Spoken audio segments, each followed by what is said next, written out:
టాలీవుడ్ ఇండస్ట్రీలో ఇప్పుడు hot topic వచ్చేసి థియేటర్స్ బంద్ వ్యవహారం. నిన్న మొన్నటి వరకు జూన్ 1వ తేదీన థియేటర్స్ బంద్ చేస్తామంటూ ప్రకటించినటువంటి ఎగ్జిబిటర్స్ నిన్నటితో వాళ్ళ బంద్ నిర్ణయాన్ని వెనక్కి తీసుకున్నారు. దానిపైన డిప్యూటీ సీఎం పవన్ కళ్యాణ్ చాలా సీరియస్ అయ్యేసి ఆయన పేషీ నుంచి ఒక లెటర్ రిలీజ్ చేశారు అధికారికంగా. నాకు మీరు చాలా మంచి రిటర్న్ గిఫ్ట్ ఇచ్చారు అని చెప్పేసి ఆయన తన ఆగ్రహాన్ని చెప్పకనే చెప్పేశారు.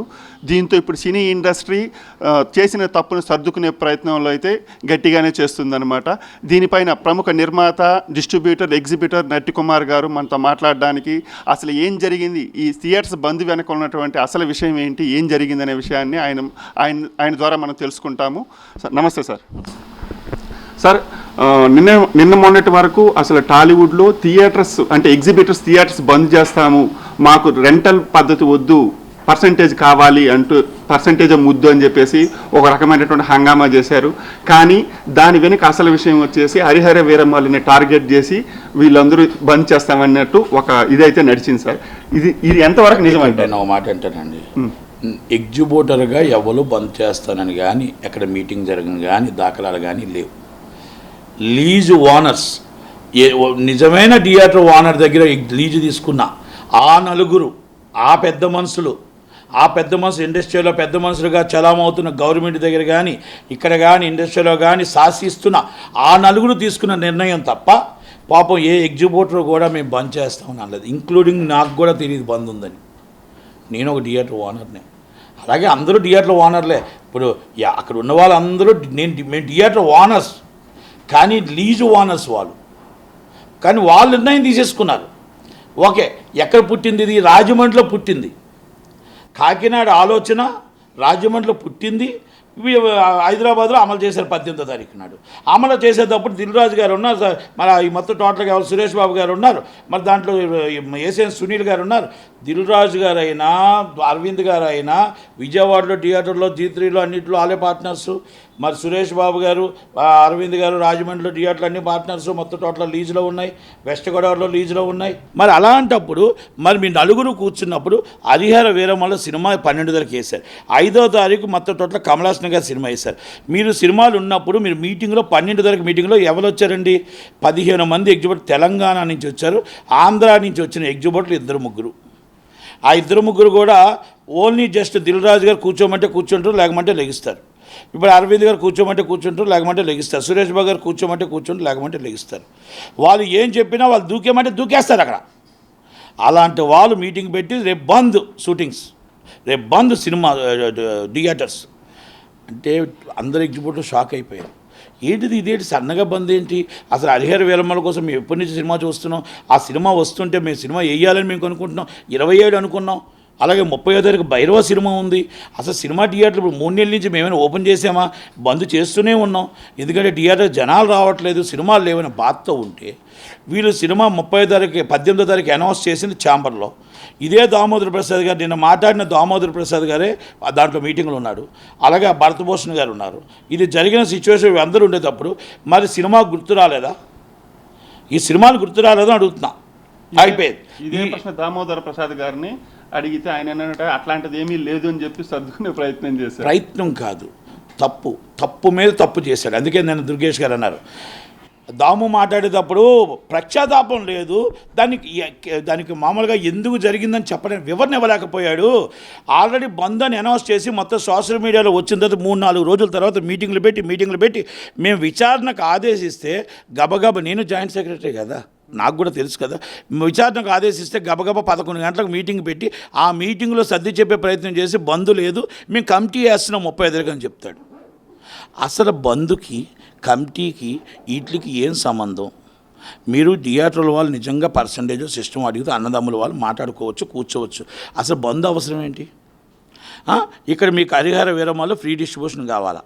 మీకు మొత్తం టోటల్గా ఆయనకు ఫ్రీగా దోచేసుకోవాలి. ఆ నిర్మాత తీసిన సినిమా ఇప్పుడు డెఫిసిట్లో ఉన్నా కూడా మీరు లాగేసుకోవాలా? లేదా మా 1300 థియేటర్లు ఉన్నాయి, ఇదిగో మా బలం అని చూపిస్తారా? ఇదా మీది? అక్కడ మైత్రి వాళ్ళు డిస్ట్రిబ్యూషన్ ఆఫీస్ పెట్టారు, వాళ్ళు ఇప్పుడు రెగ్యులర్ సినిమాలన్నీ మైత్రి కానీ సితారా కానీ చేస్తున్నాయి. మీకు డేట్స్ ఇచ్చేవాళ్ళు లేరు, మీరు సినిమాలు తీసేవారు లేరు. ఎవరు సినిమా తీసారు అక్కడ కూర్చున్న వాళ్ళు చెప్పండి. 100 కోట్లు దాటి సినిమాలు తీయాలంటే వాళ్ళిద్దరే తీస్తున్నారు. ఓకే, ఇది ఎప్పటి నుంచో నడుస్తుంది. ఒకప్పుడు MS రాజు గారు ఒక తర్వాత దిల్ రాజు గారు, తర్వాత ఇప్పుడు మైత్రి, తర్వాత సితార, అంతకుముందు బావగారు ప్రసాద్ గారు, ఏమండి రైలు బండి ఎక్కుతూ ఉంటారు, దిగుతూ ఉంటారు, ఒక్కొక్కసారి ఒక్కొక్క యోగం నడుస్తూ ఉంటుంది. 20 సంవత్సరాలు ఏకదాటిగా దిల్ రాజు గారు చేశారు. తర్వాత ఆయన కాకుండా మరి మైత్రి వాళ్ళు వచ్చారు, తర్వాత సితార వచ్చారు. మీకెందుకు కోపం? అంటే తెలంగాణలో మీ డిస్ట్రిబ్యూషన్ ఆఫీసులు తప్ప ఇంకొక ఆఫీస్ పెరగకూడదు. ఉన్న ఆఫీసులు అన్నింటినీ లేపేశారు. ఇప్పుడు మైత్రిని లేపడానికి మీ వల్ల కాదు. కనుక ఇక్కడ ఈ సినిమాని మైత్రికి వెళ్లకుండా చూడాలా, లేకపోతే ఇక్కడ మేమే దాంట్లో ఏదో చేరి కుట్రకోణం లేదా? మరి కుట్రకోణం లేకపోతే మీరు బంద్ ఏంటి? సినిమా ఉంది కదా, ఏం పిచ్చి పిచ్చి వేస్తున్నారు అడగరా మీరు? ఇప్పుడు పవన్ కళ్యాణ్ గారు సీరియస్ అయిన తర్వాత దుర్గేష్ గారు మొత్తం టోటల్గా విచారణకు ఆదేశించిన తర్వాత ఒక్కొక్కటి నుంచి బయటకు వస్తున్నారు. ఓకే, ఇప్పుడు ఇందాక బన్నీవాసు గారు ఇచ్చారు, మనం ఆయన హర్ట్ చేసాం, కరెక్ట్ ఇండస్ట్రీ నుంచి అందరూ కరెక్ట్గా లేము, కరెక్ట్ కాదు కదా అని. మరి వంశీ గారు ఇచ్చారు ఇండస్ట్రీ, ఫస్ట్ మేము ఇచ్చాం అనుకోండి, ఫస్ట్ నేను ఇచ్చాను, జరిగింది చెప్పాను, తర్వాత ఒక్కొక్కరు ఇచ్చారు. ఓకే, ఇప్పుడు ఏదో మనకి వాళ్ళు మొత్తం టోటల్గా ప్రెస్ మీట్లు ఒక్కొక్కరు పెడుతున్నారు. అంటే మీరు ప్రెస్ మీట్లు పెట్టినా నిజమేంటి అనేది అక్కడ తెలుసు, నిజమేంటి అనేది నాకు తెలుసు, మీడియాకు తెలుసు. మీడియాను మీరు ఆపగలుగుతారేమో, మీడియాను కొంత ఆపగలుగుతారేమో, శాటిలైట్ ఛానల్ని మొత్తంగా ఆపలేరు. ఆల్రెడీ మీరు ఏం చేశారు, ఆ సినిమా మీద మీరు ఏం కుట్ర పన్నారు, రాజమండ్రిలో ఏం కుట్ర పన్నారు, మొత్తం అన్నీ తెలుసు. ఇంకా మీకు నేను ఒక్కటే చెప్తున్నా, మీరు గుండెల మీద చేసుకొని చెప్పండి. మీరు సినిమా థియేటర్లు మీరు నడపలేమన్నప్పుడు మిమ్మల్ని లెవెల్ చేయమంటున్నారు. లీజ్ వదిలేసి వెళ్ళిపో లీజు. ఎందుకు నువ్వు లీజు పట్టుకొని కూర్చుంటున్నావు? మమ్మల్ని ఎందుకు ఇబ్బంది పెడుతున్నావు? నిజమైన ఎగ్జిబ్యూటర్ లీజు వదిలేస్తే ఆ ఎగ్జిబ్యూటర్ రన్ చేసుకుంటాడో మూసుకుంటాడో ఐ రైట్. మీకు సునీల్ గారికి చెప్తున్నా, అరవింద్ గారికి చెప్తున్నా, సురేష్ బాబు గారికి చెప్తున్నా, దిల్ రాజు గారికి చెప్తున్నా, మేము నడపలేము బంధు అని వచ్చినప్పుడు మిమ్మల్ని రన్ చేయమంటున్నారు?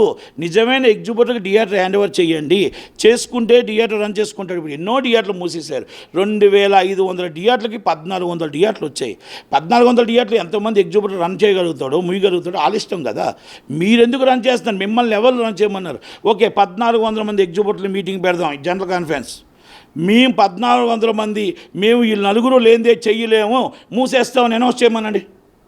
I'm ready. విజయవాడలో మీటింగ్ పెడదాం, వైజాగ్లో మీటింగ్ పెడదాం, గుంతకల్లో పెడదాం, తిరుపతిలో పెడదాం, హైదరాబాద్లో పెడదాం. మేము 1400 ఎగ్జిబ్యూటర్లు, దిల్ రాజు గారు, సురేష్ బాబు గారు, అరవింద్ గారు, సునీల్ గారు లేకపోతే మేము థియేటర్లు మూసేస్తాం, మేము థియేటర్లు నడపలేమని చెప్పమనండి. 1400 మంది జనరల్ బాడీ మీటింగ్ పెడదాం. రెడీయేనా? ఛాలెంజ్కి రెడీయా? మీరు ఎంక్వైరీకి రెడీయా? సినిమాలు రిలీజ్ ఉన్నప్పుడు ఒక పెద్ద సినిమాని 6 నెలల నుంచి వెయిటింగ్ చేస్తున్నారు, సినిమా వస్తుందని. 6 నెలల నుంచి వెయిటింగ్ చేస్తున్నప్పుడు డేట్ అనౌన్స్ చేశారు. ఆ సినిమాని డిస్ట్రిబ్యూషన్ కోసం ఆయన ప్రయత్నం చేస్తున్నాడు, నెగోషియబుల్ అవుతున్నాయి, ఆయన మాట్లాడుతున్నాడు. బడ్జెట్ ఎక్కువైంది, లేట్ అయింది, వడ్డీలు పెరిగాయి, దాన్ని ఎలాగ చేయాలి, డిస్ట్రిబ్యూటర్కి మళ్ళీ నష్టం ఎలాగ వస్తుంది, నష్టం వస్తే ఏంటి, ఎలా అని వాళ్ళు ఆలోచించుకుంటున్నారు. నెగోషియబుల్ అవుతుంది. నువ్వు అడిగే ఒక రేటుకి అడగవచ్చు, వ్యాపారం చెయ్యు. ఆయన నువ్వు కాకపోతే ఇంకొకరు చేస్తారు. స్వేచ్ఛ ఉండాలి, బ్లాక్మెయిలింగ్ వద్దు, స్వేచ్ఛ ఉండాలి. అంటే మీరు సినిమా మీరే కొనాలి అనేది కాదు, ఎవరైనా కొనవచ్చు. ఆ నిర్మాతకి వచ్చిన డబ్బు రాబడి, ఆ డబ్బు దానికి వస్తుందో రాదో చూడాలి. అందరిలాగా 300 కోట్లు తీసుకునే హీరో కాదు పవన్ కళ్యాణ్ గారు. ఆయన తీసుకున్న డబ్బు కూడా 10 మందికి పనిచేసే రకమే. మరి అలాంటప్పుడు ఆ వ్యక్తి సినిమానే మీరు ఎందుకు టార్గెట్ చేస్తారు? భీమానాయకు టార్గెటే, బ్రో టార్గెట్. ఆ రోజు వైసీపీ ఉంది, ఇప్పుడున్న గవర్నమెంట్లో మళ్ళీ మీరు వైసీపీ వెనకాల నుండి మీరు సపోర్ట్, వైసీపీ వెనకాల మీరు సపోర్ట్. దాంట్లో నో డౌట్, ఏమో ఆలోచించాల్సిన అవసరం లేదు. ఆయన సీజ్ ద సిప్ అన్నాడు, మేము సీజ్ ద మూవీ అంటాం. అంటే నీలాంటి తాటాకి చప్పుళ్ళకి భయపడే పవన్ కళ్యాణ్ కాదు, నీలాగా ఈ బ్యాక్గ్రౌండ్ నుంచి డ్రామాలు ఆడితే డ్రామాల నుంచి వెళ్ళిపోయి భయపడిపోయే పవన్ కళ్యాణ్ కాదు. కనుక ఇది నిజమేంటో ఆయనకు తెలుసు, దుర్గేష్ గారికి తెలుసు, మాకు తెలుసు. ఈ నలుగురిలో ఎవరైనా 5గురిలో ఏ కుట్ర కోణం దాగి ఉందో, ఎందుకు థియేటర్లో బంద్ అన్నారో 18వ తారీఖు నాటి మినిట్స్ తీయమనండి, బయటికి తీయమనండి, రికార్డింగ్ మినిట్స్ తీయమనండి, సీసీ కెమెరాలు చెప్తాను, నేనే చెప్పిస్తానని. మీరు అక్కడ ఆ రోజు ఎక్కడ రాజమండ్రిలో జరిగిన మీటింగ్ కానీ ఇక్కడ కానీ తీయమనండి. ఎవరెవరు ఉన్నారు, ఎవరెవరు మద్దతు పలికారు. 4 థియేటర్లు ఓనర్ దోరపూడి చంద్రశేఖర్ రెడ్డి గారు కాదా, భాస్కర్ రెడ్డి గారు కాదా, దాని పార్ట్నర్ మొత్తం టోటల్గా బిజినెస్ పార్ట్నర్ సురేష్ బాబు కాదా? 4 థియేటర్స్ కోసం మిగతా అన్ని థియేటర్స్ కాదు. Drama playing. రాష్ట్రాన్ని శాసిస్తాడు సురేష్ బాబు, సురేష్ బాబుని శాసిస్తాడు దోరపూడి. ఇవన్నీ ఏమంటే 4 థియేటర్ల కోసం కాదు, ఇక్కడ ఇది ప్రెస్టేజ్. పవన్ కళ్యాణ్ గారి సినిమాని టెన్షన్ పెట్టాలా? కరెక్టే సార్. వీళ్ళ తరం కూడా కాదు అంటున్నా నేను. ఇలా తరం కూడా కాదు. ఇప్పుడు ఆ రోజు చంద్రబాబు నాయుడు గారు అరెస్ట్ అయినప్పుడు చంద్రబాబు నాయుడు గారికి మాకు సినిమా ఫీల్డ్కి ఏం సంబంధం అని అడిగాడు. సురేష్ బాబు గారు తప్పులేదు. అదే చంద్రబాబు దగ్గర ప్రచార కమిటీ చైర్మన్ చేశాడు, తెలుగుదేశం ప్రచార కమిటీ చైర్మన్. అదే చంద్రబాబు ఈరోజు స్టూడియో స్థలం ఇచ్చాడు. అదే చంద్రబాబు ఎంతో హెల్ప్ చేశాడు.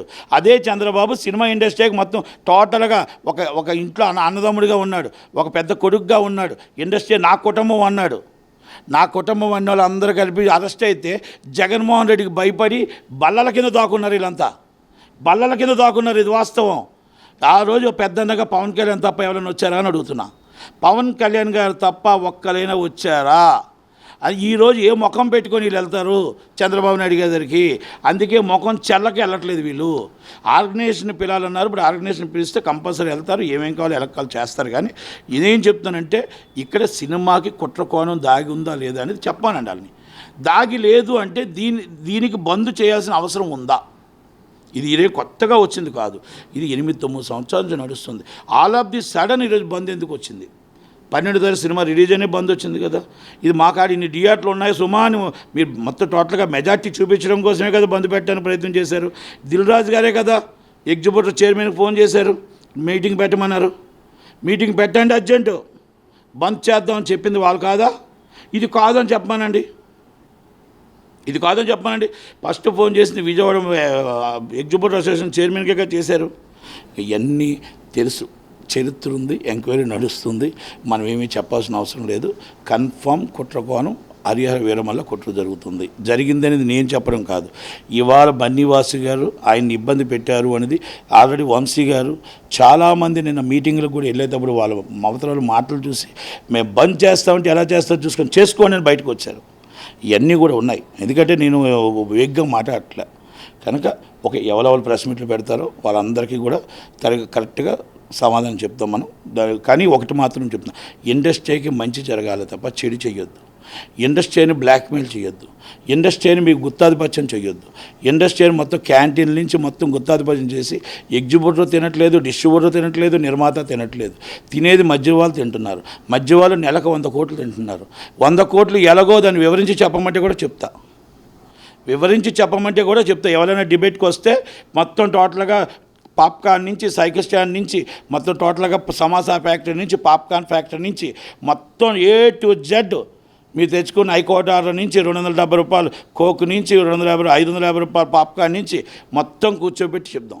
వాటర్ బాటిల్ 170 రూపాయల నుంచి అన్నీ చెప్దాం, మాట్లాడదాం. ఎవరికైనా ఉంటే డిబేట్కి రమ్మనండి.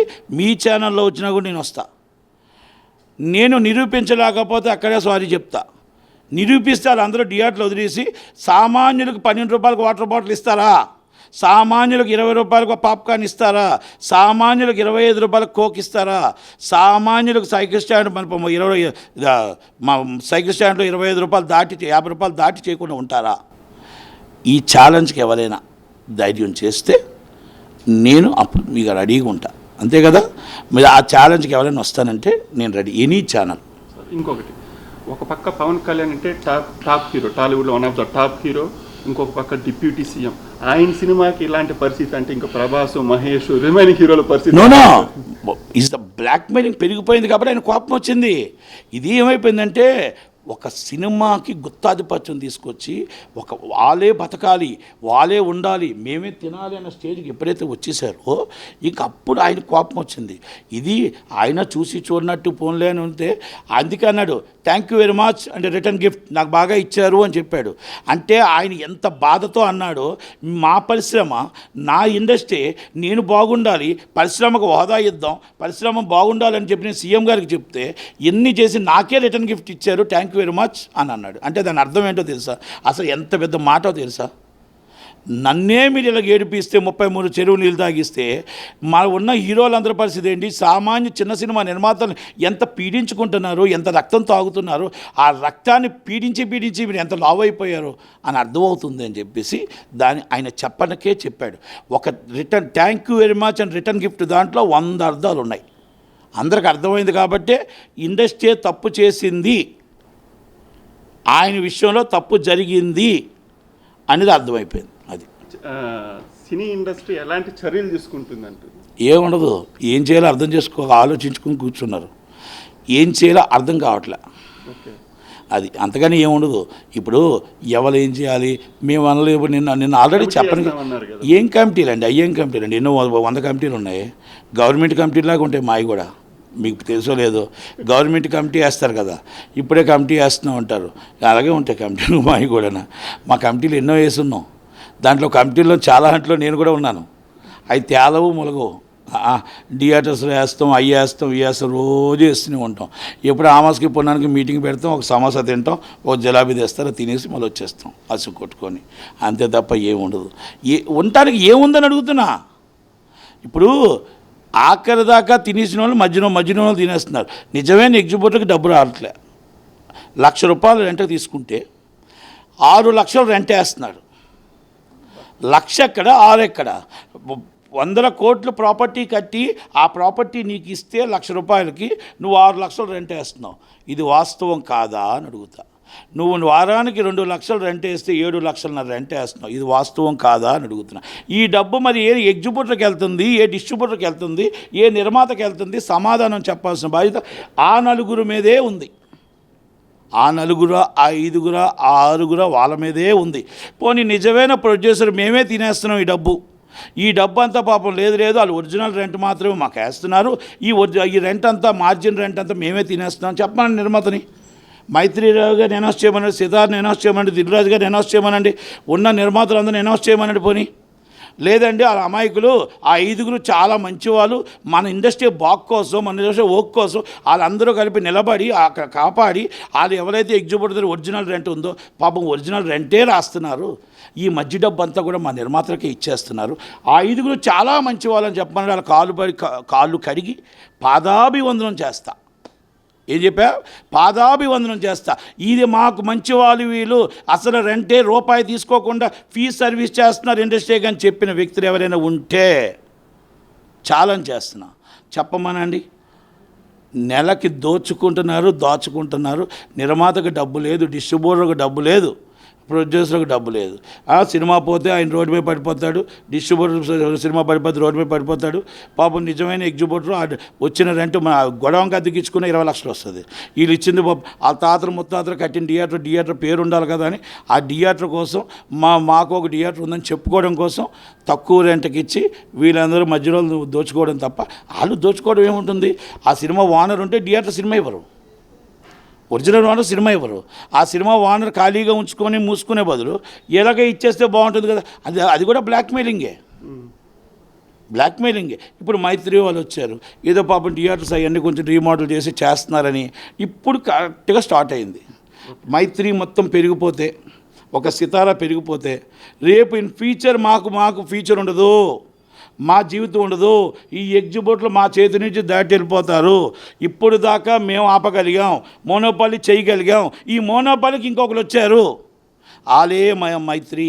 ఈ మైత్రికి కానీ వెళ్ళిపోయి అంటే మా మోనోపాలి పోతుందన్న దానికోసమే ఈ మీటింగ్ పెట్టారు. దానికోసమే ఇప్పుడు హరిహర వీరమల్లతో డ్రామా ఆడారు. అంతకని వేరేది ఏమీ లేదు ఇక్కడ. మరి మీకు అంటే ఇండస్ట్రీ పర్సన్గా ఇప్పుడు పవన్ కళ్యాణ్ ఎలాంటి చర్యలు తీసుకోవచ్చని మీరు అనుకుంటున్నారు?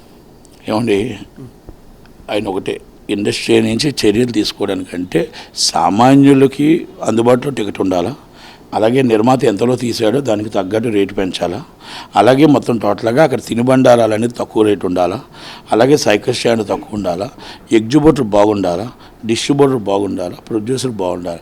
అన్నీ కలిపి మొత్తం దగ్గరుండి 2 రాష్ట్రాలు కలిపి ఒక నిర్ణయం తీసుకొని సామాన్య ప్రజలు కూడా బాగుండాలి. మనం ఇస్తుంది 4,000 పెన్షన్, దాంట్లో పెద్ద సినిమాలు రిలీజ్ అయినప్పుడు 2,000 టికెట్ వచ్చేసి గబగబా కొడుకు సినిమా చూసేస్తే వద్దన్నా కాదన్నా హీరో సినిమా చూస్తాడు ఆ కొడుకు 2,000 రూపాయల టికెట్ తీసేస్తే 2,000 రూపాయలతో నెలంతా ఏం తింటారు? మనం ఇచ్చిన డబ్బు అయితే ఏంటి పరిస్థితి? కనుక అటు సైడ్ ఆలోచించాలి. పేదవాడు, మధ్యతరగతి వాడు, గొప్పవాడు సినిమా ఫ్యాన్స్ ఉంటారు, వాళ్ళని చూడాలా, అలాగే ఇక్కడ నిర్మాతను చూడాలా, డిస్ట్రిబ్యూటర్ని చూడాలి. ఎంత బడ్జెట్ పెట్టారు, ఏ రేటు పెట్టాలి, వాళ్ళకి నష్టం కలగకూడదు, అలాగని పేదవాడిని ఇబ్బంది పెట్టకూడదు. కనుక అది సామాన్య రేట్ల కింద ఉండాలి. అందుకని తినుబండారాల నుంచి అన్నీ తక్కువలో ఉండి మనకు అందుబాటులో ఉండాలి. అందుబాటులో ఉండే విధంగా గవర్నమెంట్ సహకరించాలి, గవర్నమెంట్ చేయాలి. బంధువులకి బంధువులు, నా బంధువు, నా చుట్టూ, నా ఫ్రెండు అనేది పక్కన పెట్టేయాలి. పెట్టేసి యాజ్ పర్ సంఘాలు ఏం చెప్తున్నాయో ఆ సంఘాల తరపు నుంచి మొత్తం టోటల్గా మానిటరింగ్ చేసి నడిపిస్తే బాగుంటుంది. Thank you.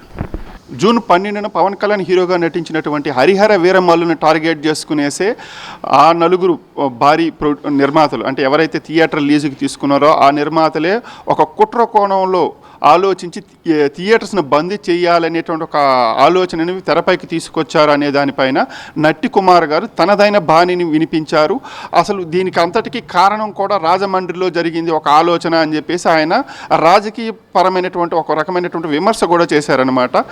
ఇది నట్టి కుమార్ గారు థియేటర్స్ బంద్కి సంబంధించినటువంటి విషయాలు. కెమెరామ్యాన్ శ్రీనివాస్తో రిపోర్టర్ మోహన్.